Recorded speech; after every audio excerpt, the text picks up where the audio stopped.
तमाम कार्रवाई और इस्तिग़ासा की बहस सुनने के बाद ये अदालत इस नतीजे पर पहुंची है कि मुद्दई असलम के पास ना तो कोई गवाह है और ना ही कोई सबूत है, और मुद्दई असलम अपना दावा साबित करने में भी नाकाम रहा है। लिहाजा ये अदालत इस मुकदमे को खारिज करते हुए सेठ जज साहब,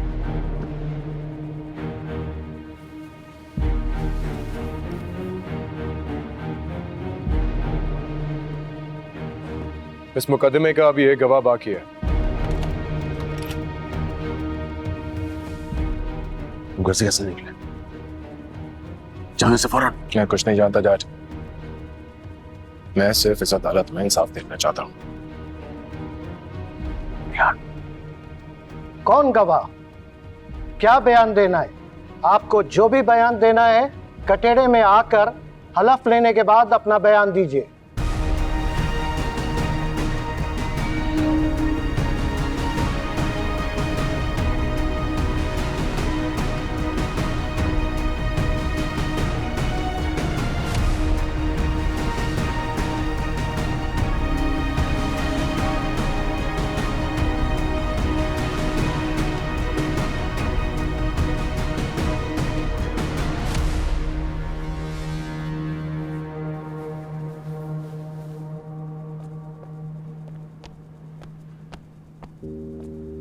इस हलफ पे हाथ रख के कसम खाएं कि जो कहूंगा सच कहूंगा, सच के सिवा कुछ नहीं कहूंगा। अगर झूठ बोलूं तो मुझ पे अल्लाह का कहर नाजिल हो।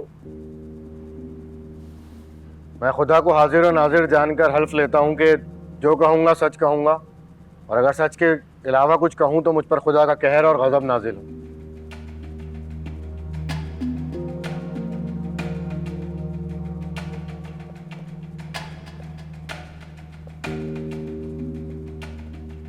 अपना नाम, पता और तारुफ कराओ और उसके बाद बयान दो। जी जनाब, मेरा नाम मोहम्मद बिलाल वल मोहम्मद शकूर है।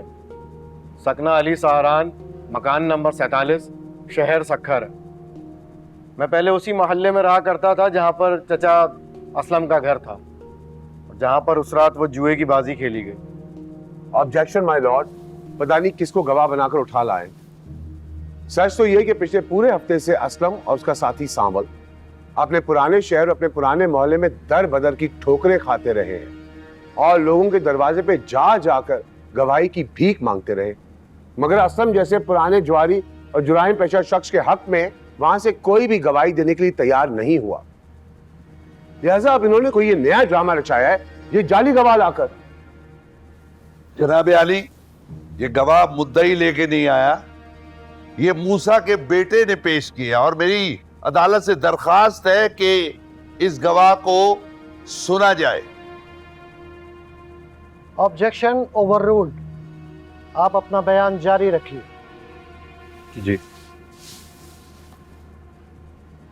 मेरी माँ का नाम माई सुगरा है, जो अभी 3 बरस पहले वफात पा गई।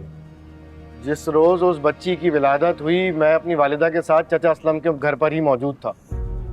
बिल्लू, बिल्लू जल्दी इधर आओ। चाचा असलम चाचा को जल्दी से देख, उसे कहाँ रह गया वो, जल्दी बुला के लाओ उसे। उस वक्त मेरी उम्र कुछ 10-11 बरस की होगी। मोहल्ले में लोग मुझे प्यार से बिल्लू बिल्लू पुकारा करते थे। मुझे बहुत अच्छी तरीके से याद है कि चाचा असलम जब दवा के पैसे लेकर घर से निकले तो मूसा के टाट और जुए के अड्डे पर लगी बाजी पर वो कैसे फंस गए थे। चाचा की बीवी खाला शाकरा ने जब उस बच्ची को जन्म दिया तो ये खबर लेकर मैं ही चाचा असलम के पास गया था, और चाचा असलम तो उठकर वहां से आना चाहते थे, मगर मूसा ने उन्हें जाने ना दिया। हत्ता कि खाला शाकरा की मौत की खबर सुनकर मूसा और उसके साथियों ने भी चाचा असलम पर रहम नहीं किया और मुझे वहां से डांट डपट कर भगा दिया। उस रात का मंजर मेरे मासूम जहन पे आज तक बिल्कुल हूबहू नक्श हो गया है जज साहब। मुझे बहुत अच्छी तरीके से याद है कि किस तरीके से मूसा ने चाचा असलम को बंदूक के जोर पे वहां बिठाए रखा।